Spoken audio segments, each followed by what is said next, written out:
को रख लो रे।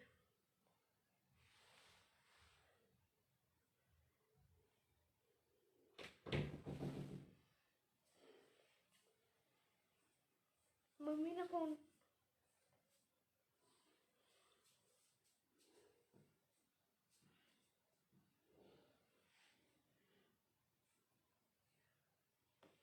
ਵਾਹਿਗੁਰੂ ਜੀ ਕਾ ਖਾਲਸਾ ਵਾਹਿਗੁਰੂ ਜੀ ਕੀ ਫਤਿਹ। ਆਓ ਗੁਰੂ ਪਿਆਰੀ ਸਾਧ ਸੰਗਤ ਜੀਓ, ਹਰ ਰੋਜ਼ ਦੀ ਤਰ੍ਹਾਂ ਸੰਗਤ ਰੂਪ ਦੇ ਵਿੱਚ ਜੁੜ ਬੈਠ ਕੇ ਸਤਿਗੁਰਾਂ ਦੀ ਬਾਣੀ ਦੀ ਵਿਚਾਰ ਕਰੀਏ। ਸਤਿਗੁਰਾਂ ਦੇ ਉਪਦੇਸ਼ ਨੂੰ ਸਮਝੀਏ,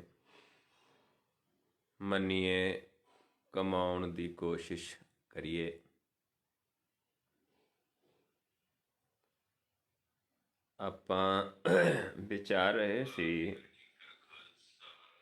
ਸਤਿਗੁਰਾਂ ਦੀ ਬਾਣੀ ਗੌੜੀ ਮਾਲਾ ਰਾਗ ਦੇ ਵਿੱਚ ਮਹੱਲੇ ਪੰਜਵੇਂ ਦੀ ਬਾਣੀ ਦੀ ਵਿਚਾਰ ਕਰ ਰਹੇ ਸੀ ਕਿ ਜਦੋਂ ਉਸ ਮਾਲਕ ਪ੍ਰਭੂ ਪਰਮੇਸ਼ਰ ਸਾਨੂੰ ਆਪਾ ਜਨਾ ਦਿੰਦਾ ਹੈ, ਫਿਰ ਸੋਝੀ ਆਉਂਦੀ ਹੈ ਕਿ ਜੋ ਵੀ ਕਰਨ ਵਾਲਾ ਹੈ ਉਹ ਆਪ ਹੀ ਹੈ, ਕਿਉਂਕਿ ਇੱਕ ਹੀ ਕਰਨ ਕਾਰਨ ਹੈ। ਕਰਨ ਕਾਰਨ ਪ੍ਰਭ ਇੱਕ ਹੈ, ਦੂਸਰ ਨਹੀਂ ਕੋਈ। ਫਿਰ ਇਹ ਸਾਨੂੰ ਸੋਝੀ ਆਉਂਦੀ ਹੈ। ਜਿਸ ਆਪਾਂ ਵਿਚਾਰ ਰਹੇ ਸੀ, ਆਪਣੇ ਕਰਤਵ ਆਪੇ ਜਾਣੈ, ਜਿਨ ਇਹ ਰਚਨ ਰਚਾਇਆ, ਕਹੋ ਨਾਨਕ ਕਰਨ ਹਾਰ ਹੈ, ਆਪੇ ਸਤਿਗੁਰ ਭਰਮ ਚੁਕਾਇਆ। ਜਦੋਂ ਭਰਮ ਖਤਮ ਕਰ ਦਿੰਦਾ ਹੈ, ਫਿਰ ਸਾਰਾ ਕੁਝ ਕਰਨ ਵਾਲਾ ਆਪ ਹੈ, ਆਪ ਹੀ ਜਾਣਦਾ ਹੈ, ਕਿਉਂਕਿ ਜਦੋਂ ਕਿਰਪਾ ਕਰਦਾ ਹੈ ਆਪ ਹੀ ਸਾਨੂੰ ਜਣਾਉਂਦਾ ਹੈ। ਫਿਰ ਸਾਨੂੰ ਉਸ ਦੀ ਸੋਝੀ ਹੁੰਦੀ ਹੈ। ਇੱਥੇ ਤੱਕ ਆਪਾਂ ਕੱਲ੍ਹ ਵਿਚਾਰ ਕੀਤੀ ਸੀ। ਆਓ ਅਗਲਾ ਸ਼ਬਦ ਆਪਾਂ ਵਿਚਾਰਦੇ ਹਾਂ।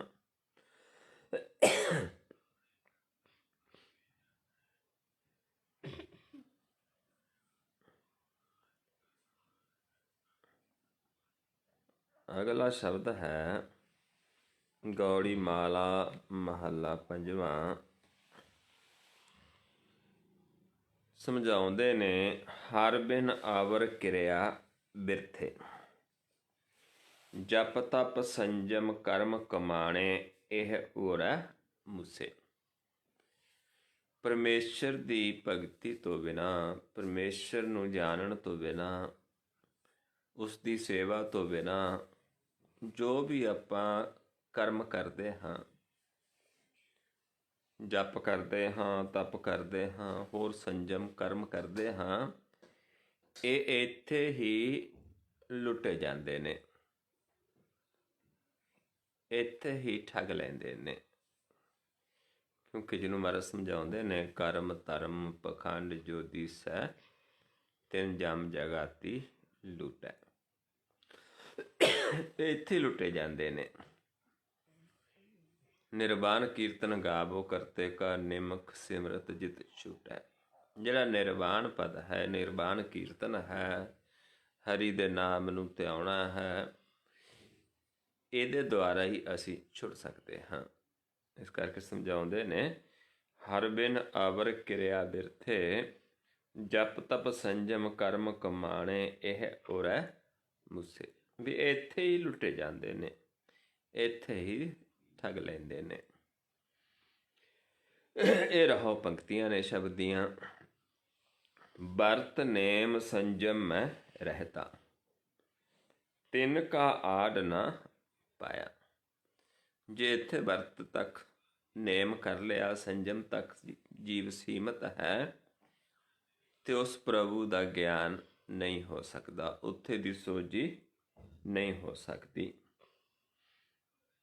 ਆਗੇ ਚਲਨ ਔਰ ਹੈ ਭਾਈ, ਊਹਾਂ ਕਾਮ ਨਾ ਆਇਆ। ਕਿਉਂਕਿ ਅੱਗੇ ਚੱਲਣਾ ਜਿਹੜਾ ਹੈ ਉਹ ਧਿਆਨ ਹੈ। ਗੁਰ ਦੇ ਗਿਆਨ ਦੁਆਰਾ ਧਿਆਨ ਦੇ ਵਿੱਚ ਚੱਲਣਾ ਹੈ। ਜੇ ਅਸੀਂ ਸਿਰਫ ਪਾਠ ਪੂਜਾ ਕਰ ਲਈ, ਨਾਮ ਕਰ ਲਿਆ ਤੇ ਗਿਆਨ ਲਿਆ ਨਹੀਂ ਮਾਰਗ ਦਾ, ਫਿਰ ਇਹ ਸਾਰਾ ਕੁਝ ਸਾਡੇ ਅੱਗੇ ਕੰਮ ਨਹੀਂ ਆਉਂਦਾ। ਕਿਉਂਕਿ ਅਸੀਂ ਤਾਂ ਉਹ ਰਸਤਾ ਜਿਹੜਾ ਭੁੱਲੇ ਹਾਂ, ਉਸ ਰਸਤੇ ਦਾ ਭੇਤ ਲੈਣਾ ਹੈ ਜਿਸ ਨੂੰ ਗੋਬਿੰਦ ਮਾਰਗ ਕਿਹਾ ਹੈ।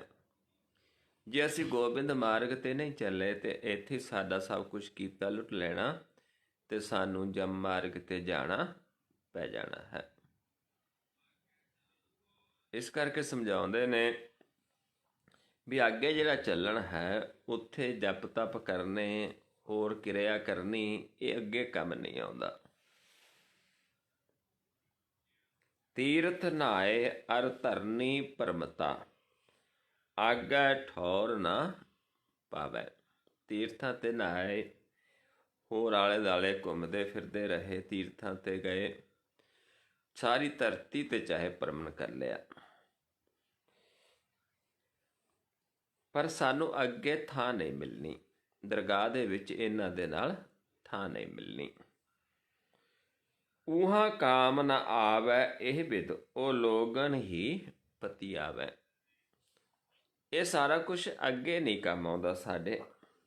ਸਿਰਫ ਆਪਾਂ ਲੋਕਾਂ ਨੂੰ ਤਾਂ ਭਰਮ ਦੇ ਵਿੱਚ ਪਾ ਸਕਦੇ ਹਾਂ ਕਿ ਮੈਂ ਬੜਾ ਭਜਨ ਬੰਦਗੀ ਵਾਲਾ ਹਾਂ, ਮੈਂ ਬੜਾ ਤਿਆਗੀ ਹਾਂ, ਮੈਂ ਤੀਰਥਾਂ 'ਤੇ ਜਾਂਦਾ ਹਾਂ। ਬਾਹਰੀ ਦਿਖਾਵਾ ਤਾਂ ਕਰ ਸਕਦੇ, ਲੋਕਾਂ ਨੂੰ ਤਾਂ ਆਪਾਂ ਭਰਮਾ ਸਕਦੇ, ਲੇਕਿਨ ਮਾਲਕ ਦੇ ਕੋਲ ਇਹ ਕੁਝ ਵੀ ਨਹੀਂ ਚੱਲਦਾ।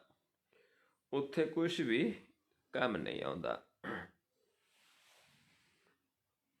ਚਤੁਰ ਵੇਦ ਮੁਖ ਬਚਨੀ ਉਚਰੈ, ਆਗੈ ਮਹਿਲ ਨ ਪਾਈਐ।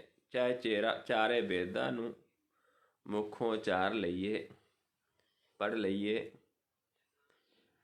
ਪਰ ਅੱਗੇ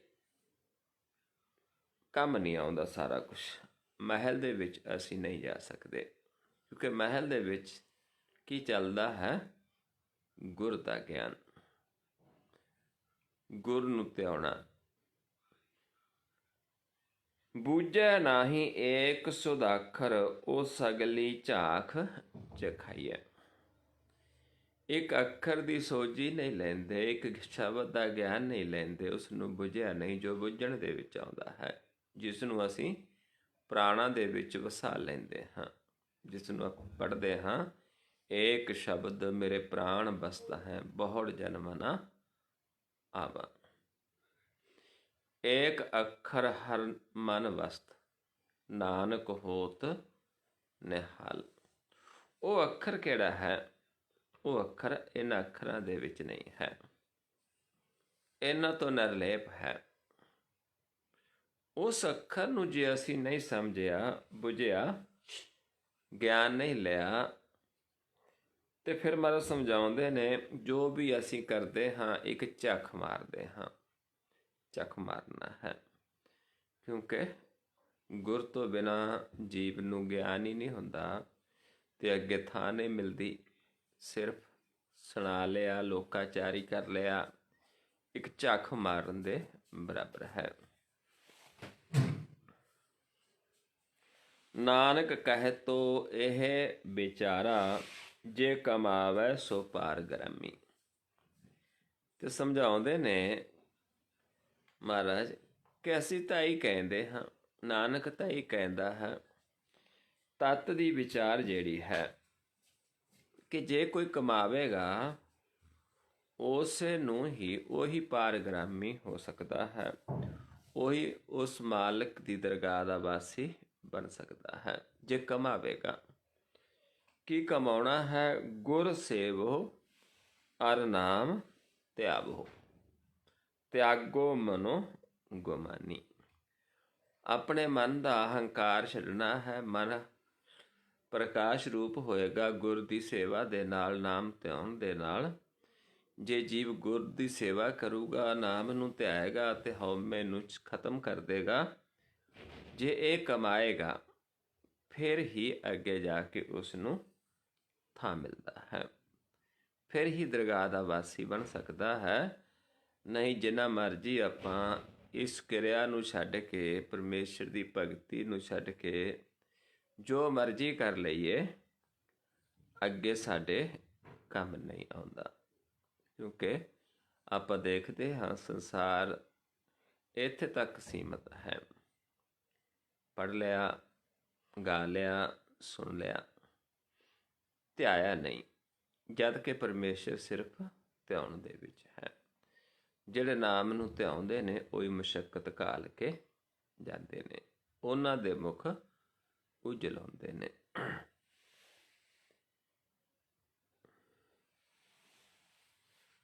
ਆਓ ਅਗਲਾ ਸ਼ਬਦ ਗੌੜੀ ਮਾਲਾ ਪੰਜਵਾਂ। ਮਾਧੋ ਹਰ ਹਰ ਹਰ ਮੁਖ ਕਹੀਐ, ਹਮ ਤੇ ਕਛੂ ਨਾ ਹੋਵੈ ਸੁਆਮੀ, ਜਿਉ ਰਾਖੋ ਤਿਉ ਰਹੀਐ। ਹੁਣ ਸਮਝਾਉਂਦੇ ਨੇ ਕਿ ਹਰੀ ਹਰ ਹਰ ਮੁਖ ਤੇ ਜਿਹੜਾ ਜੀਵ ਉਸ ਦਾ ਗਿਆਨ ਦਿੰਦੇ ਨੇ, ਮੁਖ ਤੋਂ ਉਹਦੇ ਬਾਰੇ ਕਹਿੰਦੇ ਨੇ, ਉਹ ਦੱਸਦੇ ਸਾਨੂੰ ਵੀ ਅਸੀਂ ਸਿਰਫ ਇਹ ਗਿਆਨ ਨਹੀਂ ਦੇ ਸਕਦੇ ਹਾਂ, ਪਰ ਕਰਨ ਵਾਲਾ ਸਾਰਾ ਕੁਝ ਪ੍ਰਭੂ ਹੈ। हे ਪ੍ਰਭੂ, ਤੂੰ ਹੀ ਸਭ ਕੁਝ ਕਰਨ ਵਾਲਾ ਹੈ, ਸਾਤੇ ਕੁਝ ਨਹੀਂ ਹੋਣਾ, ਅਸੀਂ ਤਾਂ ਸਿਰਫ ਕਹਿਣ ਤੱਕ ਸੀਮਤ ਹਾਂ, ਕਰਨ ਵਾਲਾ ਤੂੰ ਹੈ। ਜਿਵੇਂ ਤੂੰ ਰੱਖਦਾ ਉਵੇਂ ਹੀ ਅਸੀਂ ਰਹਿੰਦੇ ਹਾਂ। ਹਮ ਤੇ ਕਛੂ ਨਾ ਹੋਵੈ ਸੁਆਮੀ, ਜਿਉ ਰਾਖੋ ਤਿਉ ਰਹੀਐ। ਇਹ ਰਹੁ ਭਗਤੀਆਂ ਨੇ। ਕਿਆ ਕਿਛ ਕਰੈ ਕਿ ਕਰਨਾ ਹਾਰਾ, ਕਿਆ ਇਸ ਹਾਥ ਵਿਚਾਰੇ। ਵੀ ਕਿਆ ਕੋਈ ਕਰ ਸਕਦਾ ਹੈ। ਜੇ ਕੋਈ ਕਹੇ ਵੀ ਮੈਂ ਕਰਦਾ ਹਾਂ, ਮੈਂ ਇਹ ਕਰਨਹਾਰ ਹਾਂ, ਨਹੀਂ ਕਰ ਸਕਦਾ, ਕਿਉਂਕਿ ਇਹਦੇ ਹੱਥ ਹੀ ਨਹੀਂ ਹੈ ਕੁਛ। ਜਿਵੇਂ ਆਪਾਂ ਪੜ੍ਹਦੇ ਰੋਜ਼ ਹੀ, ਆਖਣ ਵਾਲਾ ਕਿਆ ਵਿਚਾਰਾ, ਸਿਫਤੀ ਭਰੇ ਤੇਰੇ ਭੰਡਾਰਾ। ਇਹ ਤਾਂ ਆਪ ਕਰਨ ਕਾਰਨ ਸਮਰੱਥ ਹੈ। ਇਸ ਕਰਕੇ ਸਮਝਾਉਂਦੇ ਨੇ ਵੀ ਅਸੀਂ ਕੋਈ ਵੀ ਜੀਵ, ਜੇ ਸਾਨੂੰ ਇੱਦਾਂ ਲੱਗਦਾ ਹੈ ਕਿ ਇਹ ਸਾਨੂੰ ਕੁਛ ਗਿਆਨ ਦਿੰਦਾ ਹੈ, ਕੁਛ ਸੁਣਾਉਂਦਾ ਹੈ, ਕੁਛ ਸੋਝੀ ਦਿੰਦਾ ਹੈ, ਫਿਰ ਆਪਾਂ ਭਰਮ ਦੇ ਵਿੱਚ ਹੁੰਦੇ ਹਾਂ, ਕਿਉਂਕਿ ਕੋਈ ਵੀ ਕੁਛ ਨਹੀਂ ਕਰਨ ਜੋਗਾ। ਤੇ ਕਰਨ ਵਾਲਾ ਕੌਣ ਹੈ? ਆਪ ਪ੍ਰਭੂ। ਹਾਂ, ਆਪਣੇ ਜਨਾਂ ਦੁਆਰਾ ਸਾਨੂੰ ਗਿਆਨ ਦਿੰਦਾ, ਲੇਕਿਨ ਦੇਣ ਵਾਲਾ ਕੌਣ ਹੈ? ਆਪ। ਇਸ ਕਰਕੇ ਸਮਝਾਉਂਦੇ ਨੇ ਵੀ ਇਹਦੇ ਕਹਿਣ ਵਾਲੇ ਦੇ ਹੱਥ ਨਹੀਂ ਹੈ ਕੁਛ ਵੀ। ਜਿਤ ਤੁਮ ਲਾਵੋ ਤਿਤ ਹੀ ਲਾਗਾ, ਪੂਰਨ ਖਸਮ ਹਮਾਰੇ। ਹੇ ਪੂਰਨ ਖਸਮ ਸਾਡੇ, ਜਿਵੇਂ ਤੂੰ ਲਾਉਂਦਾ ਉਵੇਂ ਲੱਗਦੇ ਹਾਂ, ਸਾਡੇ ਆਪਣੇ ਹੱਥ ਨਹੀਂ ਹੈ ਕੁਛ ਵੀ। ਜਿਵ ਤੂੰ ਚਲਾਏ ਤਿਵ ਚੱਲੈ ਸੁਆਮੀ, ਹੋਰ ਕਿਆ ਜਾਣਾ ਗੁਣ ਤੇਰੇ। ਜਿਵ ਤੂੰ ਚਲਾਏ ਤਿਵ ਚੱਲੈ, ਜਿਨ੍ਹਾਂ ਮਾਰਗ ਪਾਵੇ। ਜਿਨ੍ਹਾਂ ਨੂੰ ਮਾਰਗ ਤੇ ਪਾਉਂਦਾ, ਜਿਵੇਂ ਚਲਾਉਂਦੇ ਉਵੇਂ ਚੱਲਦੇ ਨੇ, ਉਹਨਾਂ ਦੇ ਆਪਣੇ ਵਸ ਨਹੀਂ ਹੈ। ਇਸ ਕਰਕੇ ਸਮਝਾਉਂਦੇ ਨੇ ਕਿ ਜਿਤ ਤੁਮ ਲਾਵੋ ਤਿਤ ਹੀ ਲਾਗਾ, ਪੂਰਨ ਖਸਮ ਹਮਾਰੇ। ਜਿਵੇਂ ਤੂੰ ਲਾਉਂਦਾ, ਤੂੰ ਪੂਰਾ ਹੈ, ਤੂੰ ਸਾਡਾ ਖਸਮ ਹੈ, ਅਸੀਂ ਉਵੇਂ ਲੱਗਦੇ ਜਿਵੇਂ ਤੂੰ ਲਾਉਂਦਾ। ਸਾਡੇ ਨਹੀਂ ਕੁਛ, ਅਸੀਂ ਕੁਛ ਕਰਨ ਜੋਗੇ ਨਹੀਂ ਹਾਂ। ਅਸੀਂ ਤਾਂ ਸਿਰਫ ਲੱਗਦਾ ਹੈ ਕਿ ਅਸੀਂ ਕੁਛ ਕਹਿ ਰਹੇ ਹਾਂ, ਲੇਕਿਨ ਮੁੱਖੋਂ ਵੀ ਜੇ ਉਸ ਦਾ ਗਿਆਨ ਦੇ ਰਹੇ ਹਾਂ, ਆਪਣੇ ਆਪ ਨਹੀਂ ਦੇ ਰਹੇ, ਕਿਉਂਕਿ ਉਸ ਦਾ ਦਿੱਤਾ ਦੇ ਰਹੇ ਹਾਂ। ਕਰੋ ਕਿਰਪਾ ਸਰਬ ਕੇ ਦਾਤੇ, ਏਕ ਰੂਪ ਲਿਵ ਲਾਵੋ। ਜਦੋਂ ਆਪ ਕਿਰਪਾ ਕਰਦਾ ਹੈ, ਸਾਰਿਆਂ ਦਾ ਦਾਤਾ ਹੈ, ਸਾਰੇ ਸੰਸਾਰ ਦਾ ਦਾਤਾ ਹੈ, ਫਿਰ ਆਪ ਸਾਡੀ ਆਪਣੇ ਨਾਲ ਲਿਵ ਲਾ ਲੈਂਦਾ ਹੈ, ਸਾਨੂੰ ਆਪਣਾ ਰੂਪ ਦਿਖਾ ਦਿੰਦਾ। ਕਿਹੜਾ ਰੂਪ? ਪ੍ਰਕਾਸ਼ ਰੂਪ। ਕੋਈ ਆਕਾਰ ਨਹੀਂ, ਪ੍ਰਕਾਸ਼ ਰੂਪ ਦੇ ਨਾਲ ਸਾਡੀ ਲਿਵ ਜੋੜ ਲੈਂਦਾ ਹੈ ਜਦੋਂ ਆਪ ਕਿਰਪਾ ਕਰਦਾ ਹੈ। ਨਾਨਕ ਕੀ ਬੇਨੰਤੀ ਹਰ ਪੈ, ਆਪਣਾ ਨਾਮ ਜਪਾਵੋ। ਅਸੀਂ ਉਸ ਦੀ ਬੇਨਤੀ ਕਰਦੇ ਉਸ ਪ੍ਰਭੂ ਦੇ ਅੱਗੇ, ਤਾਂ ਹੀ ਫਰਦੇ ਜਦੋਂ ਪ੍ਰਗਟ ਹੋ ਜਾਂਦਾ ਹੈ, ਆਪਣਾ ਰੂਪ ਦਿਖਾ ਦਿੰਦਾ ਹੈ ਕਿ ਹੁਣ ਕਿਰਪਾ ਕਰੋ ਤੁਸੀਂ ਆਪਣਾ ਨਾਮ ਜਪਾਵੋ। ਫਿਰ ਆਪਣਾ ਨਾਮ ਆਪ ਜਪਾਉਂਦਾ ਹੈ, ਆਪ ਮਨ ਦੇ ਵਿੱਚ ਬਸ ਕੇ ਆਪ ਮਤ ਉੱਤਮ ਕਰਦਾ ਹੈ, ਆਪ ਲਾਉਂਦਾ ਹੈ ਉਵੇਂ ਜੀਵ ਲੱਗਦਾ ਹੈ। ਆਪਣਾ ਗੁਣ ਗਾਉਂਦਾ ਹੈ ਫਿਰ ਗਾਉਂਦੇ ਹਾਂ, ਆਪਣਾ ਨਾਮ ਜਪਾਉਂਦਾ ਹੈ ਫਿਰ ਜਪਦਾ ਹੈ। ਜਿਵੇਂ ਸੁਖਮਨੀ ਸਾਹਿਬ ਦੇ ਵਿੱਚ ਆਪਾਂ ਪੜ੍ਹਦੇ ਹਾਂ, ਆਪ ਜਪਾਏ ਜਪੈ ਸੋ ਨਾਉ, ਆਪ ਗਵਾਏ ਸੋ ਹਰ ਗੁਣ ਗਾਓ, ਪ੍ਰਭ ਕਿਰਪਾ ਤੇ ਹੋਏ ਪ੍ਰਕਾਸ਼। ਫਿਰ ਉਹ ਕਿਰਪਾ ਕਰਦਾ ਹੈ, ਆਪਣਾ ਪ੍ਰਕਾਸ਼ ਰੂਪ ਦਿਖਾਉਂਦਾ ਹੈ। ਪ੍ਰਭੂ ਦਇਆ ਤੇ ਕਮਲ ਵਿਕਾਸ, ਉਹਦੀ ਦਇਆ ਦੇ ਨਾਲ ਹੀ ਸਾਡਾ ਮਨ ਕਮਲ ਦੇ ਫੁੱਲ ਦੀ ਤਰ੍ਹਾਂ ਖਿੜ ਜਾਂਦਾ ਹੈ, ਵਿਕਾਸ ਹੋ ਜਾਂਦਾ ਹੈ। ਪ੍ਰਭ ਸੁਪ੍ਰਸੰਨ ਬਸੈ ਮਨ ਸੋਏ, ਫਿਰ ਪ੍ਰਭੂ ਖੁਸ਼ ਹੁੰਦਾ ਹੈ, ਕਿਉਂਕਿ ਪ੍ਰਭੂ ਨੇ ਪ੍ਰਕਾਸ਼ ਰੂਪ ਮਨ ਵਿੱਚ ਵਸਣਾ ਹੈ। ਜਦੋਂ ਮਨ ਵੀ ਪ੍ਰਕਾਸ਼ ਹੋ ਜਾਂਦਾ ਫਿਰ ਪ੍ਰਕਾਸ਼ ਦੇ ਵਿੱਚ ਵਸ ਜਾਂਦਾ ਹੈ। ਪ੍ਰਭੂ ਦਇਆ ਤੇ ਮਤ ਉੱਤਮ ਹੋਏ, ਫਿਰ ਉਹਦੀ ਦਇਆ ਦੇ ਨਾਲ ਮਤ ਉੱਤਮ ਹੁੰਦੀ ਹੈ। ਫਿਰ ਜਿਵੇਂ ਲਾਉਂਦਾ, ਜਿਤ ਜਿਤ ਲਾਵੋ ਤਿਤ ਲੱਗੈ ਹਰਨਾਥ, ਨਾਨਕ ਇਨ ਕੈ ਕਛੂ ਨਾ ਹੱਥ। ਵੀ ਫਿਰ ਜਿਵੇਂ ਲਾਉਂਦਾ ਉਵੇਂ ਲੱਗਦਾ ਹੈ, ਆਪਣੇ ਨਹੀਂ ਹੱਥ ਹੈ, ਕਿਉਂਕਿ ਆਪਣੇ ਹੱਥ ਹੋਵੇ ਇਸ ਤਾਂ ਕੁਛ ਵੀ ਕਰੇ। ਕਹਿੰਦੇ ਇਸਕੇ ਹਾਥ ਹੋਏ ਤਾਂ ਸਭ ਕੁਛ ਲੇ, ਜੋ ਤਿਸ ਭਾਵੇ ਸੋਈ ਕਰੇ। ਅਣਜਾਣਤ ਵਿਖਿਆ ਮੈਂ ਰਚੈ, ਜੇ ਜਾਣਤ ਆਪਣ ਆਪ ਬਚੈ। ਭਰਮੇ ਭੂਲਾ ਦੈ ਦਿਸਤਾਵੈ, ਨਿਮਕ ਮੈਂ ਚਾਰ ਕੁੰਡ ਫਿਰ ਆਵੇ। ਆਪਣੇ ਵਸ ਨਹੀਂ ਹੈ, ਕਿਉਂਕਿ ਜਿਵੇਂ ਉਹ ਲਾਉਂਦਾ ਉਵੇਂ ਚੱਲਦੇ ਹਾਂ। ਇਸ ਕਰਕੇ ਆਪ ਜਦੋਂ ਫਿਰ ਅਸੀਂ ਬੇਨਤੀ ਕਰਦੇ ਉਸ ਪ੍ਰਭੂ ਦੇ ਅੱਗੇ, ਫਿਰ ਉਹ ਸਾਤੋਂ ਆਪਣਾ ਨਾਮ ਜਪਾਉਂਦਾ ਹੈ, ਆਪਣਾ ਗਿਆਨ ਆਪ ਕਰਵਾਉਂਦਾ ਹੈ। ਪਰ ਇਹ ਉਦੋਂ ਹੀ ਹੈ ਜਦੋਂ ਅਸੀਂ ਨਿਸ਼ਕਾਮ ਕਰਦੇ ਹਾਂ, ਕੋਈ ਮਨ ਦੇ ਵਿੱਚ ਕੋਈ ਆਸਾ ਰੱਖ ਕੇ ਨਹੀਂ, ਕੋਈ ਲਾਲਚ ਰੱਖ ਕੇ ਨਹੀਂ।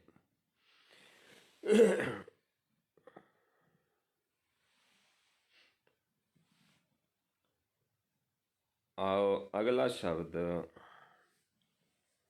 ਰਾਗੌੜੀ ਮਾਝ, ਮਹਲਾ ਪੰਜਵਾਂ।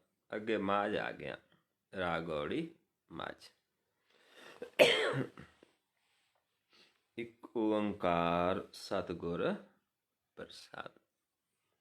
ਤੇ ਸਤਿਗੁਰ ਦੀ ਕਿਰਪਾ ਦੇ ਨਾਲ ਹੀ ਇੱਕ ਹੀ ਇਹ ਭਗਤੀ ਹੈ, ਇੱਕ ਹੀ ਗਿਆਨ ਹੈ। ਸਾਰੀ ਗੁਰਬਾਣੀ ਦੇ ਵਿੱਚ ਇੱਕ ਦਾ ਹੀ ਗਿਆਨ ਹੈ, ਇੱਕ ਹੀ ਸਾਨੂੰ ਵਿਧੀ ਸਮਝਾਈ ਜਾਂਦੀ, ਇੱਕ ਹੀ ਕਰਮ ਕਰਨ ਨੂੰ ਕਿਹਾ ਜਾਂਦਾ ਹੈ, ਨਾਮ ਧਿਆਉਣ ਨੂੰ। ਪਰ ਹੁੰਦਾ ਕਿਵੇਂ ਹੈ? ਸਤਿਗੁਰ ਦੀ ਕਿਰਪਾ ਸਦਕਾ। ਦੀਨ ਦਿਆਲ ਦਮੋਦਰ ਰਾਇਆ ਜੀਓ,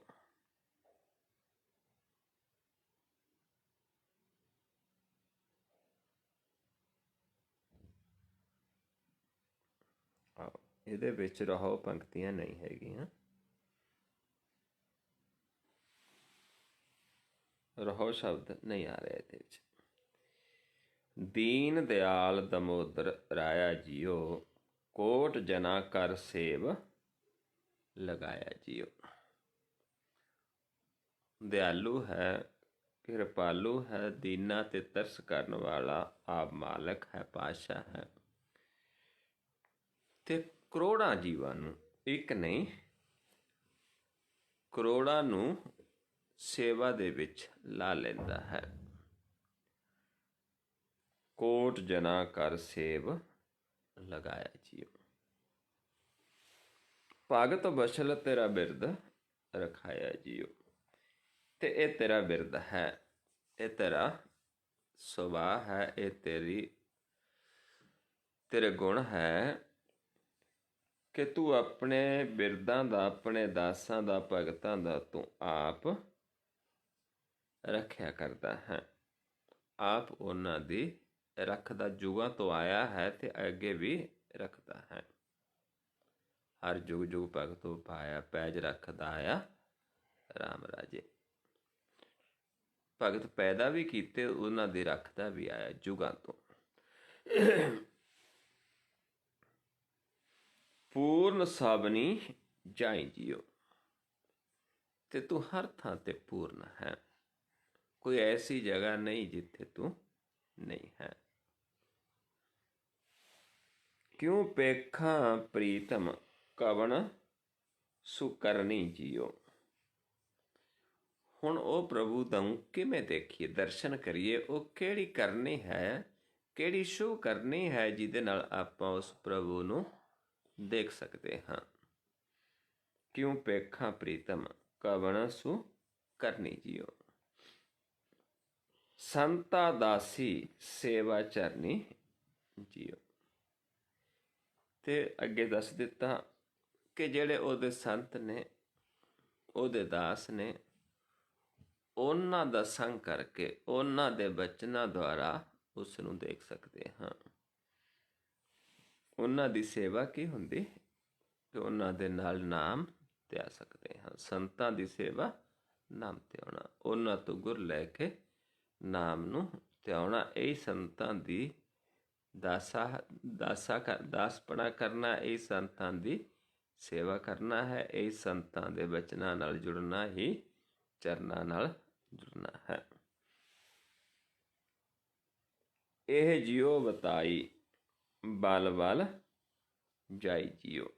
ਹੁਣ ਸਮਝਾਉਂਦੇ ਨੇ ਵੀ ਇਹ ਸਾਨੂੰ ਕੋਈ ਗਿਆਨ ਦਿੰਦਾ ਹੈ, ਉਸ ਤੋਂ ਬਲਿਹਾਰੇ ਜਾਈਏ। ਕਿਉਂਕਿ ਕਿਵੇਂ ਆਪਾਂ ਧਿਆਉਣਾ ਹੈ, ਕਿਵੇਂ ਨਾਮ ਨੂੰ ਧਿਆਉਣਾ ਹੈ, ਉਹਨਾਂ ਤੋਂ ਬਲਿਹਾਰੇ ਜਾਣਾ ਹੈ। ਤਿਸ ਨਿਵ ਨਿਵ ਲਾਗੂ ਪਾਈ ਜੀਓ। ਵੀ ਉਹਨਾਂ ਨੂੰ ਬਚਨਾਂ ਨੂੰ ਬਾਰ-ਬਾਰ ਅਸੀਂ ਸੁਣਨਾ ਹੈ, ਬਾਰ-ਬਾਰ ਕਮਾਉਣਾ ਹੈ, ਮੰਨਣਾ ਹੈ, ਕਮਾਉਣਾ ਹੈ। ਇਹ ਚਰਨੀ ਲੱਗਣਾ ਹੈ। ਕਿਉਂਕਿ ਸਰੀਰ ਦੇ ਚਰਨਾਂ ਦੇ ਨਾਲ ਨਹੀਂ, ਇੱਥੇ ਚੌਥੇ ਪਦ ਦੇ ਵਿੱਚ ਬਚਨ ਹੀ ਚਰਨੇ, ਉਪਦੇਸ਼ ਹੀ ਚਰਨੇ। ਪੋਥੀ ਪੰਡਤ ਵੇਦ ਖੋਜੰਤਾ ਜੀਓ। ਹੁਣ ਇੱਕ ਪਾਸੇ ਪੰਡਤ ਲੋਕ ਨੇ, ਵਿਦਵਾਨ। ਪੰਡਤ ਕਿਤੇ ਧਰਮ ਦੇ ਵਿੱਚ ਨਹੀਂ ਜਾਣਾ, ਕਿਉਂਕਿ ਅਸੀਂ ਇੱਕ ਧਰਮ ਨੂੰ ਲੈ ਲੈਂਦੇ ਜਿੱਥੇ ਪੰਡਤ ਦੀ ਗੱਲ ਆਉਂਦੀ। ਪੰਡਤ ਹੁੰਦਾ ਵਿਦਵਾਨ, ਕਿਸੇ ਵੀ ਧਰਮ ਦਾ ਜੋ ਵਿਦਵਾਨ ਹੈ ਉਹ ਪੜ੍ਹਦਾ ਹੈ, ਵੇਦਾਂ ਨੂੰ ਪੜ੍ਹਦਾ ਹੈ, ਧਰਮ ਗ੍ਰੰਥਾਂ ਨੂੰ ਪੜ੍ਹਦਾ ਹੈ, ਖੋਜਦਾ ਹੈ। ਹੋਏ ਵੈਰਾਗੀ ਤੀਰਥ ਨਵੰਤਾ ਜੀਓ। ਕੋਈ ਵੈਰਾਗੀ ਹੋ ਜਾਂਦਾ ਹੈ, ਕੋਈ ਤੀਰਥਾਂ 'ਤੇ ਨਹਾਉਂਦਾ ਹੈ। ਗੀਤ ਨਾਦ ਕੀਰਤਨ ਗਵੰਤਾ ਜੀਓ। ਕੋਈ ਗੀਤ ਗਾਉਂਦਾ ਹੈ, ਕੀਰਤਨ ਕਰਦਾ ਹੈ। ਸੰਸਾਰ ਦੇ ਵਿੱਚ ਆਪਾਂ ਦੇਖਦੇ ਹਾਂ ਹਰ ਨਿਰਭਉ ਨਾਮ ਧਿਆਈ ਜੀਓ। ਤੇ ਇੱਕ ਉਹ ਪ੍ਰਭੂ ਦੇ ਭਗਤ ਨੇ ਜਿਹੜੇ ਉਸ ਨਿਰਭਉ ਨਾਮ ਨੂੰ ਧਿਆਉਂਦੇ ਨੇ, ਜਿਹੜਾ ਸਾਡੇ ਸਾਰਿਆਂ 'ਚ ਹੀ ਵਸਦਾ ਹੈ। ਪਏ ਕਿਰਪਾਲ ਸੁਆਮੀ ਮੇਰੇ ਜੀਓ। ਤੇ ਸਮਝਾਉਂਦੇ ਨੇ ਕਿ ਉਹ ਪ੍ਰਭੂ, ਉਹ ਸੁਆਮੀ ਮੇਰਾ ਕਿਰਪਾਲ ਹੋ ਗਿਆ, ਕਿਰਪਾ ਕੀਤੀ, ਕਿਰਪਾਲੂ ਨੇ। ਪਏ ਕਿਰਪਾਲ ਸੁਆਮੀ ਮੇਰੇ ਜੀਓ, ਪਤਿਤ ਪਵਿੱਤ ਲਗ ਗੁਰ ਕੇ ਪੈਰੇ ਜੀਓ। ਪਤਿਤਾਂ ਤੋਂ ਪਵਿੱਤਰ ਹੋ ਗਏ ਉਹਦੀ ਕਿਰਪਾ ਦੇ ਨਾਲ। ਕਿਵੇਂ ਕੀਤੇ ਕਿ ਗੁਰ ਦੇ ਚਰਨਾਂ ਨਾਲ ਜੁੜ ਗਏ, ਗੁਰ ਦੇ ਗਿਆਨ ਦੇ ਨਾਲ ਮਨ ਜੁੜ ਗਿਆ, ਗੁਰ ਦੀ ਸੇਵਾ ਦੇ ਵਿੱਚ ਲੱਗ ਗਿਆ ਤੇ ਪਤਿਤ ਤੋਂ ਪਵਿੱਤਰ ਹੋ ਗਿਆ।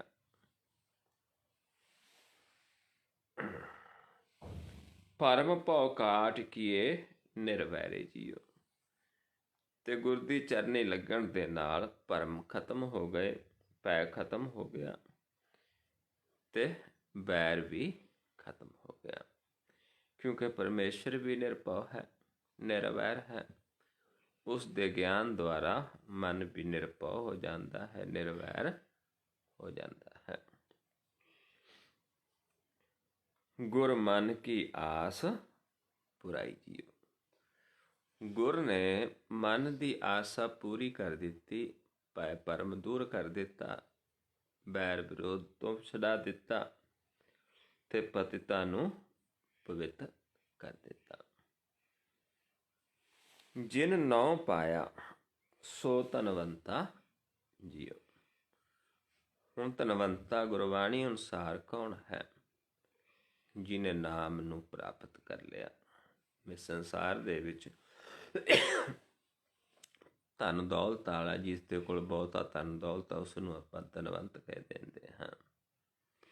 ਲੇਕਿਨ ਗੁਰਬਾਣੀ ਦੇ ਵਿੱਚ ਧਨ ਦੌਲਤ ਵਾਲੇ ਨੂੰ ਧਨਵੰਤ ਨਹੀਂ ਕਹਿੰਦੇ। ਜਿਸ ਦੇ ਕੋਲ ਨਾਮ ਹੈ ਉਸਨੂੰ ਧਨਵੰਤ ਕਹਿੰਦੇ ਨੇ। ਨਾਮ ਤੋਂ ਬਿਨਾਂ ਸਾਰੇ ਨਿਰਧਨ ਹਾਂ। ਬਿਨ ਨਾਵੈ ਸਭ ਕੋ ਹੈ ਨਿਰਧਨ। ਅਰੇ ਕਹਿੰਦੇ ਨਾਮ ਤੋਂ ਬਿਨਾਂ ਸਭ ਨਿਰਧਨ ਨੇ। ਕਿੰਨਾ ਧਨ ਦੌਲਤ ਹੋਵੇ, ਕੁਛ ਵੀ ਹੋਵੇ, ਕਿਉਂਕਿ ਹਰ ਇੱਕ ਚੀਜ਼ ਇੱਕ ਤਾਂ ਸੰਸਾਰ ਤੱਕ ਸੀਮਤ ਹੈ। ਨਾਮ ਉਹ ਹੈ ਜਿਹੜਾ ਸਾਡੇ ਨਾਲ ਜਾਂਦਾ ਹੈ। ਜਿੱਥੇ ਸਾਰਾ ਸਾਡਾ ਸਾਥ ਛੱਡ ਜਾਂਦਾ, ਧਨ ਦੌਲਤ ਪਰ ਪਰਿਵਾਰ ਮਿੱਤਰ ਸਕੇ ਸੰਬੰਧੀ, ਉੱਥੇ ਨਾਮ ਹੀ ਸਾਡੇ ਨਾਲ ਚੱਲਦਾ ਹੈ। ਇਸ ਕਰਕੇ ਉਹੀ ਧਨਵੰਤਾ ਹੈ ਜਿਹਦੇ ਕੋਲ, ਜਿਹਨੇ ਨਾਮ ਨੂੰ ਪਾਇਆ ਹੈ। ਜਿਨ ਪ੍ਰਭ ਧਿਆਇਆ ਸੋ ਸੋਭਾਵੰਤਾ ਜੀਓ। ਜਿਹੜਾ ਪ੍ਰਭੂ ਨੂੰ ਧਿਆਉਂਦਾ ਹੈ ਉਹ ਧਨਵੰਤੇ ਦੇ ਨਾਲ ਨਾਲ ਸੋਭਾਵੰਤ ਵੀ ਹੈ। ਉਸ ਦੀ ਸੋਭਾ ਵੀ ਹੁੰਦੀ ਹੈ। ਜਿਸ ਸਾਧੂ ਸੰਗਤ ਤਿਸ ਸਭ ਸੁਕਰਨੀ ਜੀਓ। ਜਿਸ ਨੂੰ ਸਾਧੂ ਦੀ ਸੰਗਤ ਮਿਲ ਜਾਂਦੀ ਹੈ, ਉਸ ਦੀ ਜਿਹੜੀ ਕਰਨੀ ਹੈ ਸ਼ੁਭ ਹੋ ਜਾਂਦੀ ਹੈ।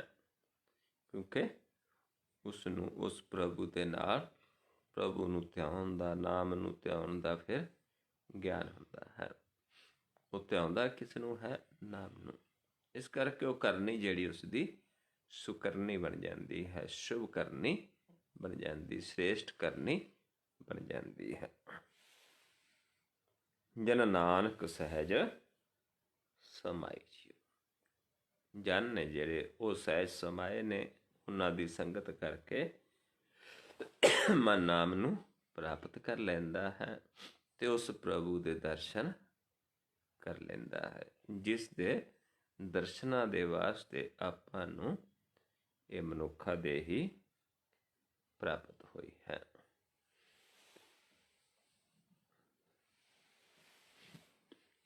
ਅਗਲਾ ਸ਼ਬਦ ਹੈ ਗੌੜੀ ਮਹੱਲਾ ਪੰਜਵਾਂ ਮਾਝ।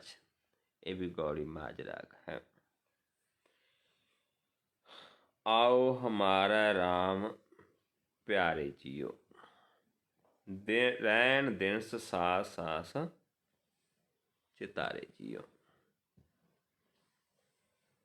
ਹੁਣ ਚਿਤਵਨਾ ਕਿਵੇਂ ਹੈ?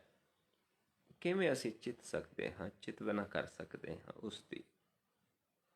ਜਦੋਂ ਸਾਡੇ ਚਿੱਤ ਦੇ ਵਿੱਚ ਆ ਕੇ ਬਸਦਾ ਹੈ, ਜਦੋਂ ਮਨ ਦੇ ਵਿੱਚ ਆ ਕੇ ਬਸਦਾ ਹੈ। ਇਸ ਕਰਕੇ ਪਹਿਲਾਂ ਉਸ ਨੂੰ ਆਪਾਂ ਬੇਨਤੀ ਕਰਦੇ ਹਾਂ ਕਿ ਸਾਨੂੰ ਵੀ ਦਰਸ਼ਨ ਦਿਓ, ਸਾਡੇ ਵੀ ਹਿਰਦੇ ਦੇ ਵਿੱਚ ਬਸੋ। ਆਓ ਹਮਾਰੇ RAM ਪਿਆਰੇ ਜੀਓ, ਰਹਿਣ ਦਿਸ ਸਾਸ ਸਾਸ ਚਿਤਾਰੇ ਜੀਓ। ਕਿ ਦਿਨ ਰਾਤ ਅਸੀਂ ਵੀ ਤੈਨੂੰ ਸਾਸ ਸਾਸ ਚਿਤਾਰੀਏ, ਚਿਤਵੀਏ। ਤਾਂ ਹੀ ਚਿਤਵਾਂਗੇ ਜੇ ਪ੍ਰਗਟ ਹੋਏਗਾ, ਆ ਕੇ ਵਸੇਗਾ ਮਨ ਦੇ ਵਿੱਚ। ਸੰਤ ਦਿਓ ਸੰਦੇਸਾ ਪੈ ਚਰਨਾਰੇ ਜੀਓ, ਤੁਧ ਬਿਨ ਕਿਤ ਵਿਦ ਧਰੀਏ ਜੀਓ। ਦਇਆ ਕਰੋ, ਆਪਣੇ ਸੰਤਾਂ ਦੁਆਰਾ ਸਾਨੂੰ ਆਪਣਾ ਸੰਦੇਸ਼ਾ ਦਿਓ, ਸਾਨੂੰ ਆਪਣੇ ਚਰਨਾਂ ਦੇ ਨਾਲ ਜੋੜੋ, ਤਾਂ ਕਿ ਅਸੀਂ ਤੈਨੂੰ ਸਾਸ ਸਾਸ ਚਿਤਾਰੀਏ। ਕਿਉਂਕਿ ਆਪ ਆਪਣੇ ਸੰਤਾਂ ਦਾ ਸੰਗ ਬਖਸ਼ਿਸ਼ ਕਰਦਾ ਹੈ। ਜਦੋਂ ਦਇਆ ਕਰਦਾ ਹੈ, ਖੁਸ਼ ਹੁੰਦਾ ਹੈ, ਫਿਰ ਆਪਣੇ ਸੰਤਾਂ ਦੁਆਰਾ ਆਪਣਾ ਗਿਆਨ ਦਿੰਦਾ ਹੈ, ਜਿਸ ਗਿਆਨ ਦੁਆਰਾ ਨੂੰ ਆਪਾਂ ਚਰਨ ਕਹਿ ਦਿੰਦੇ ਹਾਂ ਪ੍ਰਭੂ ਦੇ, ਤੇ ਸਾਨੂੰ ਆਪਣੇ ਚਰਨਾਂ ਨਾਲ ਜੋੜ ਲੈਂਦਾ ਹੈ। ਉਸ ਤੋਂ ਬਿਨਾਂ ਤੁਧ ਬਿਨ ਕਿਤ ਵਿਦ ਧਰੀਐ ਜੀ। ਹੋਰ ਕੋਈ ਵਿਧ ਨਹੀਂ ਹੈ, ਹੋਰ ਕੋਈ ਜੁਗਤ ਨਹੀਂ ਹੈ ਕਿ ਅਸੀਂ ਤਰ ਸਕੀਏ, ਭਵਸਾਗਰ ਨੂੰ ਪਾਰ ਕਰ ਸਕੀਏ ਤੇ ਪ੍ਰਭੂ ਦੇ ਚਰਨਾਂ ਦੇ ਵਿੱਚ ਜੁੜ ਸਕੀਏ, ਉਸ ਨੂੰ ਸਾਸ ਸਾਸ ਚਿਤਾਰ ਸਕੀਏ। ਸੰਗ ਤੁਮਾਰੈ ਮੈਂ ਕਰੇ ਆਨੰਦਾ ਜੀਓ। ਫਿਰ ਮਨ ਆਨੰਦ ਕਰਦਾ ਹੈ ਜਦੋਂ ਆ ਕੇ ਬਸ ਜਾਂਦਾ ਹੈ, ਸੰਤਾਂ ਦਾ ਸੰਗ ਬਖਸ਼ਦਾ ਹੈ, ਫਿਰ ਆਪ ਮਨ ਵਿੱਚ ਵਸ ਜਾਂਦਾ ਹੈ। ਫਿਰ ਮਨ ਆਨੰਦ ਕਰਦਾ ਹੈ ਕਿਉਂਕਿ ਉਹਦੇ ਸੰਗ ਵਸਦਾ ਹੈ। ਸੰਗ ਤੁਮਾਰੈ ਮੈਂ ਕਰੇ ਆਨੰਦਾ ਜੀਓ, ਬਣ ਤਿਨ ਤ੍ਰਿਭਵਨ ਸੁਖ ਪਰਮਾਨੰਦਾ ਜੀਓ। ਪ੍ਰਗਟ ਹੋ ਜਾਂਦਾ ਹੈ, ਬਣਾ ਵਿੱਚ ਵੀ ਹੈ, ਧਿਰਾਂ ਵਿੱਚ ਵੀ ਹੈ, ਜਲ ਵਿੱਚ ਵੀ ਹੈ, ਥਲ ਵਿੱਚ ਵੀ ਹੈ, ਹਰ ਥਾਂ ਤੇ ਉਹ ਵਸਦਾ ਹੈ। ਇਸ ਕਰਕੇ ਫਿਰ ਸਾਨੂੰ ਹਰ ਥਾਂ ਸੁਖ ਪ੍ਰਾਪਤ ਹੁੰਦਾ ਕਿਉਂਕਿ ਆਪ ਪ੍ਰਗਟ ਹੋ ਜਾਂਦਾ ਹੈ। ਸੇਜ ਸੁਹਾਵੀ ਇਹ ਮਨ ਬਿਗਸੰਦਾ ਜੀਓ। ਮਨ ਸੇਜਾ ਤੇ ਪ੍ਰਭੂ ਸੇਜਾ ਤੇ ਆ ਜਾਂਦਾ ਹੈ ਮਨ ਤੇ ਮਨ ਖੁਸ਼ ਹੁੰਦਾ ਹੈ, ਬਿਗਸਦਾ ਹੈ। ਪੇਖ ਦਰਸ਼ਨ ਇਹ ਸੁਖ ਲਹੀਏ ਜੀਓ। ਇੱਦਾਂ ਫਿਰ ਦਰਸ਼ਨ ਕਰਕੇ ਸੁਖ ਪ੍ਰਾਪਤ ਹੁੰਦਾ ਹੈ, ਸੇਜਾ ਤੇ ਰਹਿੰਦਾ ਹੈ, ਮਨ ਆਨੰਦ ਮਾਣਦਾ ਹੈ, ਬਿਗਸਦਾ ਹੈ। ਚਰਨ ਪਖਾਰ ਕਰੀ ਨਿਤ ਸੇਵਾ ਜੀਓ। ਹੁਣ ਸੇਵਾ ਫਿਰ ਕਿਵੇਂ? ਜਿਵੇਂ ਆਪਾਂ ਕਿਸੇ ਦੇ ਚਰਨ ਪਕੜ ਲੈਂਦੇ, ਇੱਥੇ ਪ੍ਰਭੂ ਦੇ ਚਰਨ ਗੁਰ ਨੂੰ ਪਕੜ ਕੇ ਸੇਵਾ ਕਰਦੇ ਹਾਂ। ਪ੍ਰਭੂ ਦੀ ਸੇਵਾ ਹੈ ਗੁਰ ਦੀ ਸੇਵਾ, ਕਿਉਂਕਿ ਗੁਰ ਪਰਮੇਸ਼ਰ ਇੱਕ ਹੋ ਜਾਣ। ਗੁਰ ਪ੍ਰਭੂ ਦੇ ਚਰਨ ਨੇ। ਜਦੋਂ ਅਸੀਂ ਪ੍ਰਭੂ ਦੇ ਚਰਨਾਂ ਨਾਲ ਜੁੜ ਜਾਂਦੇ ਹਾਂ ਤੇ ਪ੍ਰਭੂ ਦੀ ਸੇਵਾ ਦੇ ਵਿੱਚ ਲੱਗ ਜਾਂਦੇ ਹਾਂ। ਚਰਨ ਪਖਾਰ ਕਰੀ ਨਿਤ ਸੇਵਾ ਜੀਓ, ਪੂਜਾ ਅਰਚਾ ਬੰਧਨ ਦੇਵਾ ਜੀਓ। ਇਹ ਸੇਵਾ ਹੀ ਉਸ ਦੀ ਪੂਜਾ ਹੈ, ਇਹ ਅਰਚਾ ਹੈ, ਇਹ ਬੰਧਨ ਹੈ, ਬੰਦਨਾ ਹੈ ਉਸ ਪ੍ਰਭੂ ਦੀ। ਉਹਦੇ ਚਰਨਾਂ ਨਾਲ ਜੁੜਨਾ ਹੀ ਉਸ ਦੀ ਪੂਜਾ ਹੈ, ਜਿਸ ਨੂੰ ਆਪਾਂ ਪੜ੍ਹਦੇ ਹਾਂ, ਪੂਜਾ ਸਤ ਸਤ ਸੇਵਦਾਰ, ਚਰਨ ਸਤ ਸਤ ਪਰਸਨਹਾਰ, ਪੂਜਾ ਸਤ ਸਤ ਸੇਵਦਾਰ, ਦਰਸ਼ਨ ਸਤ ਸਤ ਪੇਖਣਹਾਰ, ਨਾਮ ਸਤ ਸਤ ਧਿਆਵਣਹਾਰ। ਇੱਦਾਂ ਇਹ ਪੂਜਾ ਹੈ ਫਿਰ ਉਸ ਪ੍ਰਭੂ ਦੀ। ਦਾਸਨ ਦਾਸ ਨਾਮ ਜਪ ਲੇਵਾ ਜੀਓ।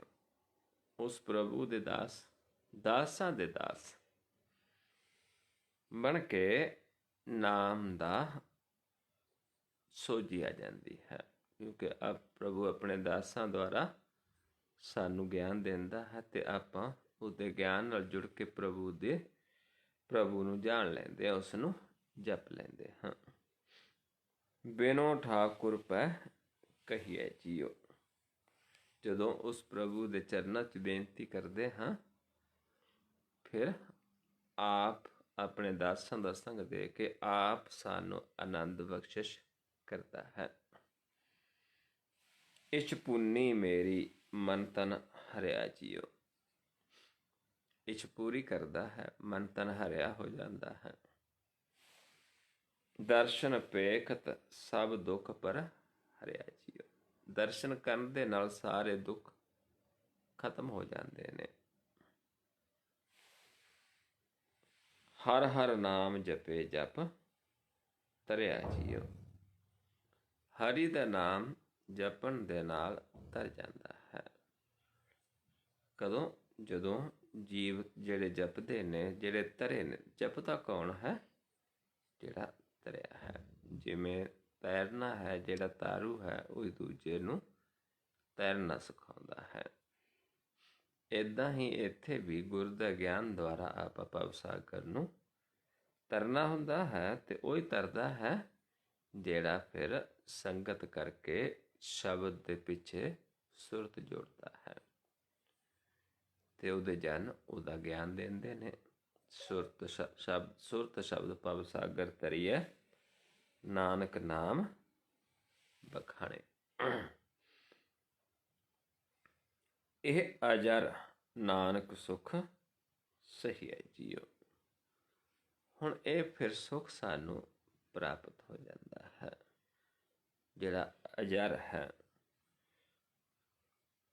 ਜਿਸ ਨੂੰ ਆਪਾਂ ਕਦੇ ਜਾਣਿਆ ਨਹੀਂ ਸੀ, ਜਿਸ ਦਾ ਹਰ ਇੱਕ ਜੀਵ ਦੇ ਸਮਝ ਕੇ ਮੰਨਣ ਦੇ ਵਿੱਚ ਵੀ ਨਹੀਂ ਆਉਂਦਾ।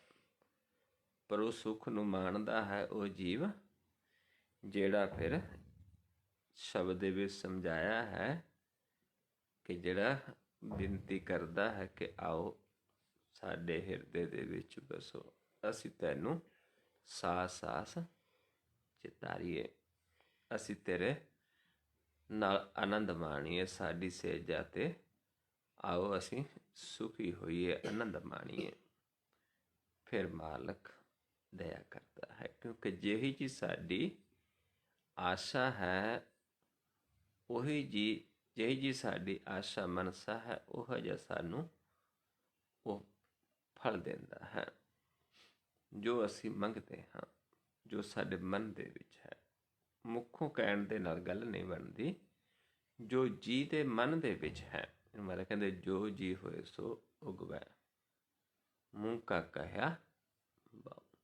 ਜੇ ਸਾਡੇ ਅੰਦਰ ਸੱਚਾ ਪਿਆਰ ਹੈ ਉਸ ਪ੍ਰਭੂ ਦੇ ਲਈ, ਫਿਰ ਉਹ ਸਾਨੂੰ ਪ੍ਰਗਟ ਹੋ ਕੇ ਹਰ ਥਾਂ ਦਰਸ਼ਨ ਦਿੰਦਾ ਹੈ, ਕਿਉਂਕਿ ਇਹ ਬੱਧਾ ਚੱਟੀ ਦੇ ਕੰਮ ਨਹੀਂ ਹੈ। ਜਿਹੜਾ ਬੱਧਾ ਚੱਟੀ ਵਾਲਾ ਨਾ ਤਾਂ ਉਹ ਪ੍ਰਭੂ ਨੂੰ ਦੇਖ ਹੀ ਸਕਦਾ ਹੈ ਤੇ ਨਾ ਦੂਜਿਆਂ ਨੂੰ ਦਿਖਾ ਸਕਦਾ ਹੈ, ਨਾ ਉਹਦੇ ਕੋਲ ਗੁਣ ਨੇ, ਨਾ ਕੋਈ ਉਪਕਾਰ ਕਰ ਸਕਦਾ ਹੈ। ਬੱਧਾ ਚੱਟੀ ਜੇ ਪਰੈ, ਨਾ ਗੁਣ ਨਾ ਉਪਕਾਰ। ਸੋ ਆਓ ਪਿਆਰਿਓ, ਹੁਣ ਆਪਾਂ ਨਾਲ ਆਪਾਂ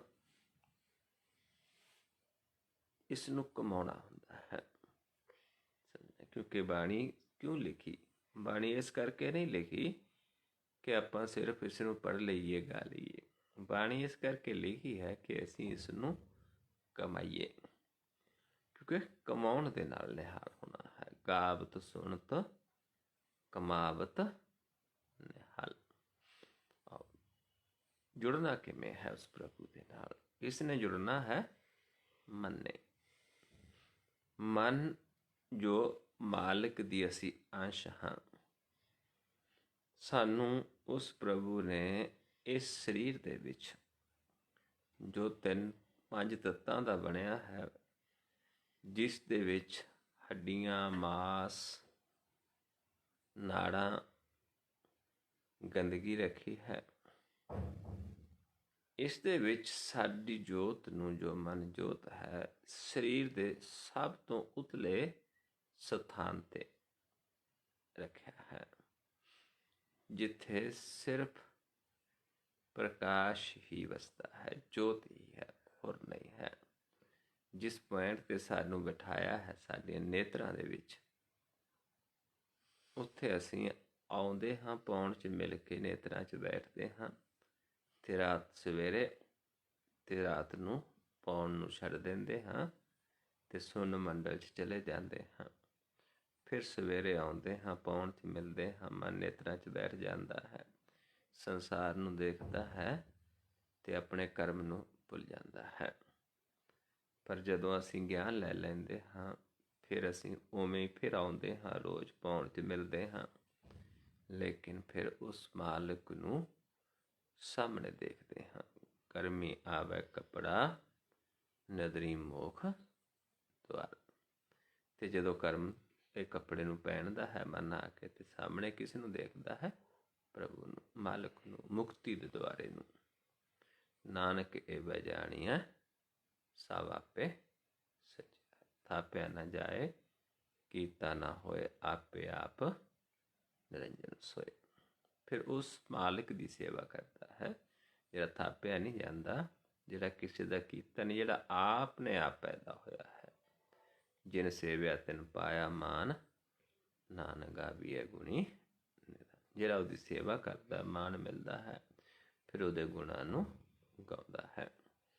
ਸੋ ਆਓ ਹੁਣ ਆਪਾਂ ਨੇ ਨੇਤਰਾਂ ਨੂੰ ਇੱਕ ਕਰਨਾ ਹੈ, 2 ਤੋਂ 1 ਹੋਣਾ ਹੈ, ਇੱਕ ਦ੍ਰਿਸ਼ਟ ਹੋਣਾ ਹੈ।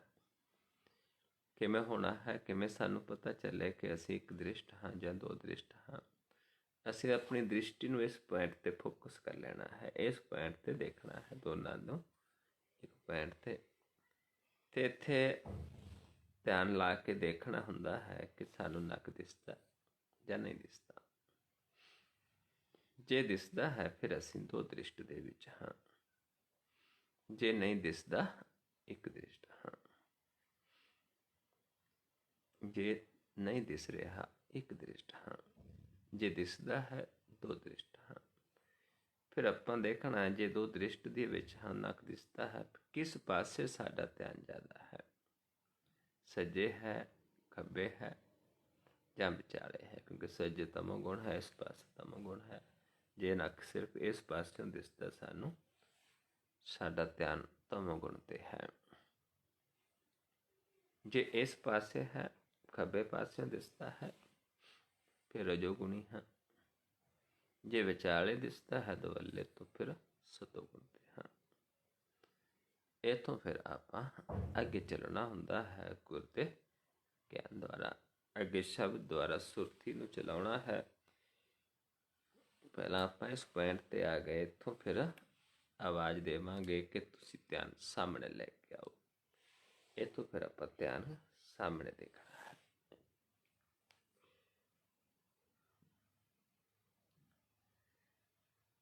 ਇੱਥੋਂ ਫਿਰ ਆਵਾਜ਼ ਦੇਵਾਂਗੇ ਕਿ ਧਿਆਨ ਨੂੰ ਮਸਤਕ ਦੇ ਸਾਹਮਣੇ ਲੈ ਜਾਓ, ਪਲਕਾਂ ਉੱਤੇ ਚੁੱਕ ਦੇ।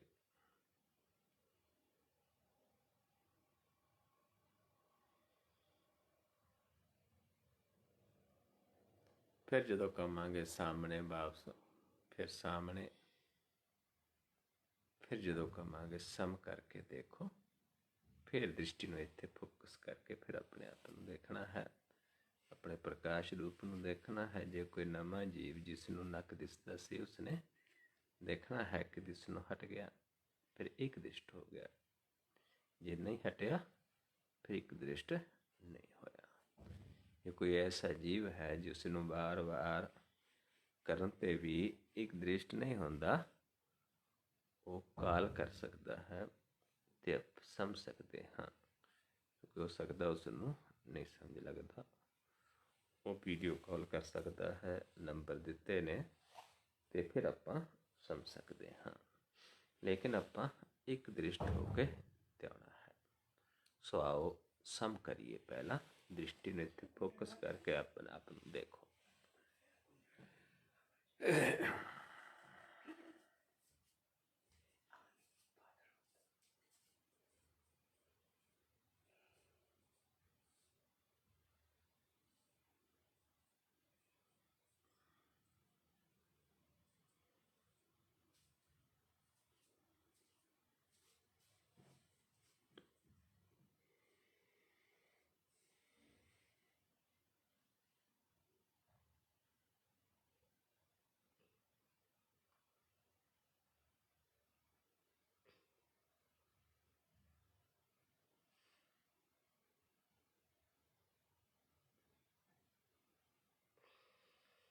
ਸਾਹਮਣੇ ਲੈ ਕੇ ਆਓ ਧਿਆਨ।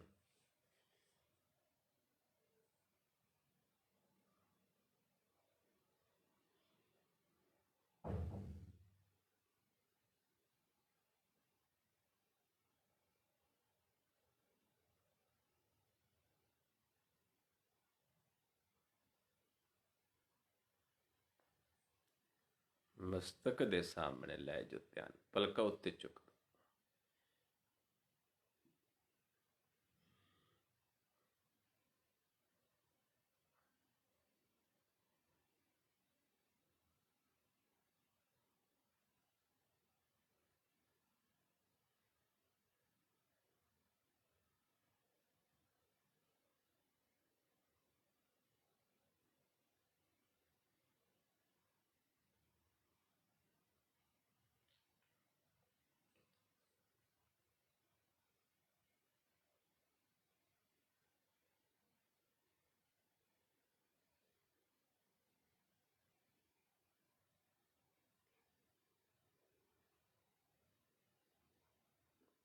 फिर सामने लेके आओ ध्यान।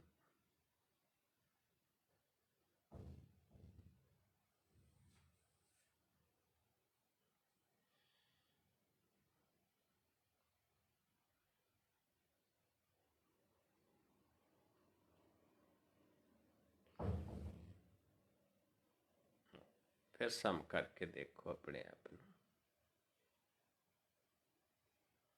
ਜੇ ਕੋਈ ਨਵਾਂ ਜੀਵ ਜੇ ਪੈਰਾ ਨੱਕ ਦਿਸਦਾ ਸੀ ਉਸਨੇ ਦੇਖਣਾ ਕਿ ਦਿਸਣੋਂ ਹਟ ਗਿਆ ਤੇ ਦੂਜਿਆਂ ਨੇ ਆਪਣੇ ਪ੍ਰਕਾਸ਼ ਰੂਪ ਨੂੰ ਦੇਖਣਾ ਹੈ।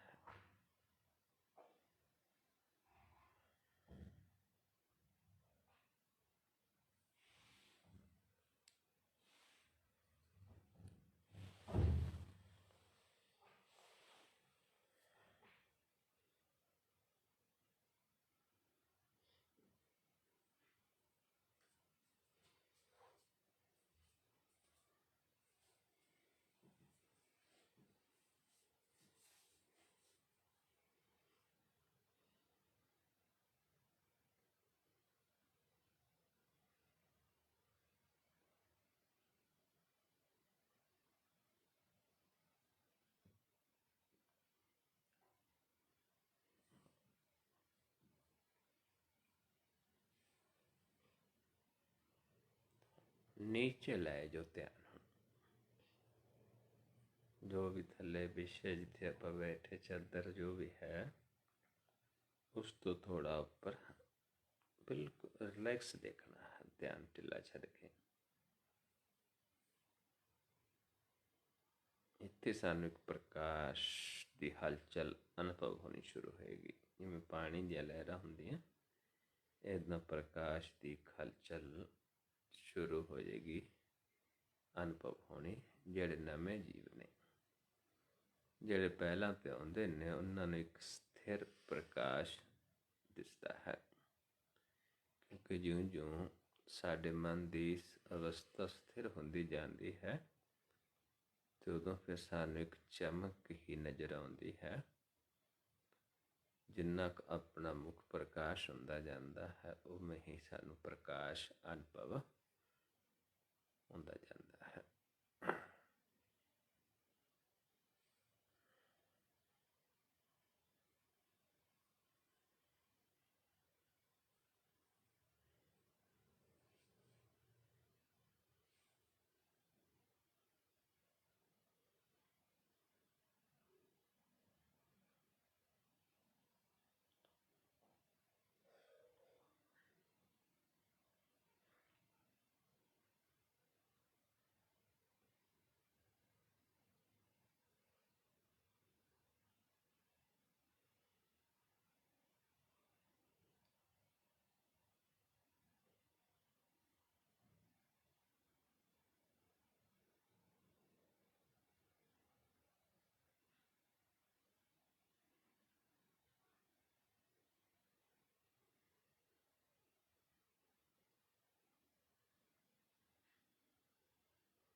ਫਿਰ ਸਮ ਕਰਕੇ ਆਪਣੇ ਆਪ ਨੂੰ ਦੇਖੀਏ।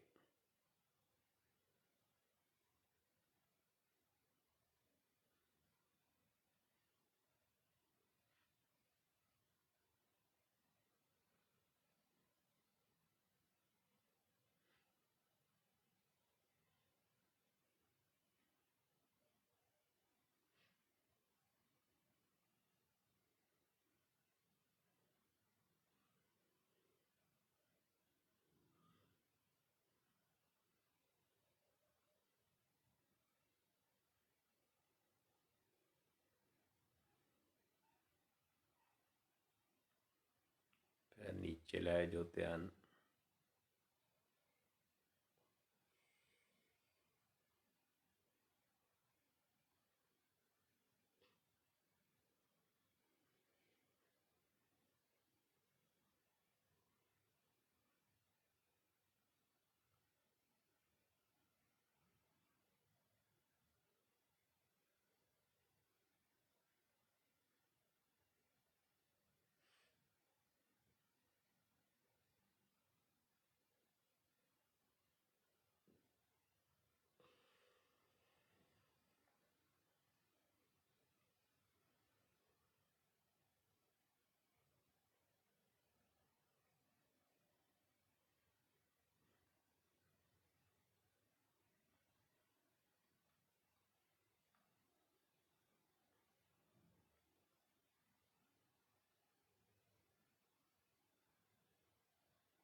और सामने लेके आइए ध्यान।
मस्तक दे सामने ले जाओ, पलका उत्ते चुक दो।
फिर सामने लेके आइए ध्यान।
नीचे ले जो ध्यान।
और सम करके देखिए अपने आप में।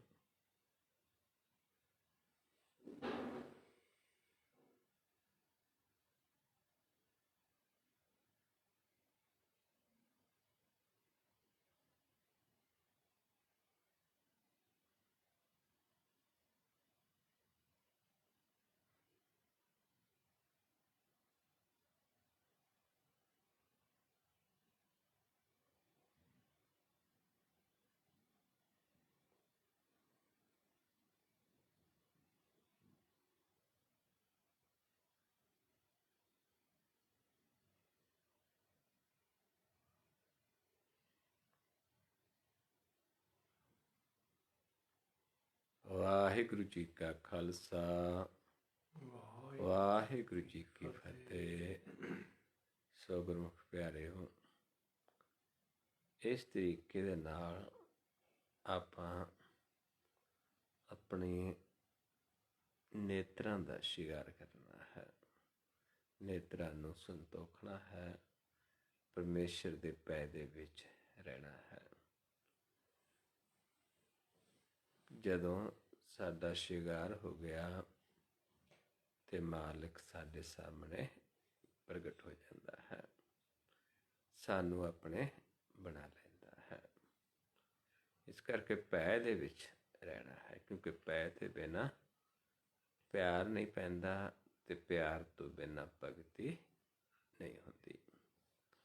मेरा समझाउंदे ने पै बिन भौ ना उपजै, भौ बिन भगत ना होए। सो इस करके इदां आपां बार बार दो पॉइंट जिहड़े ने, एक इत्थे एक नीचे, इस नूं दृढ़ करना है बार बार, फिर नीचे फिर इत्थे, ताकि सानू फिर नीवियां तो ऊंचे करता है। जो मन नीवा होएगा फिर नीवे तो ऊंचा करेगा। इस करके अपने मन नूं नीवा रखना है, कहण दे नाल नहीं, प्रॉपर करना है। आपस को जो जाने नीचा सो गणिया सबसे ऊंचा, नीचों ऊंच करे मेरा गोबिंद, काहू ते ना डरै। सो आओ इन्नी कुछ विचार करते हैं, बहुत सारिया भुलां हो जांदियां हन। आप संगत सतगुरु जी बख्शण योग हो, बख्श लेना जी। वाहिगुरु जी का खालसा वाहिगुरु जी की फतेह।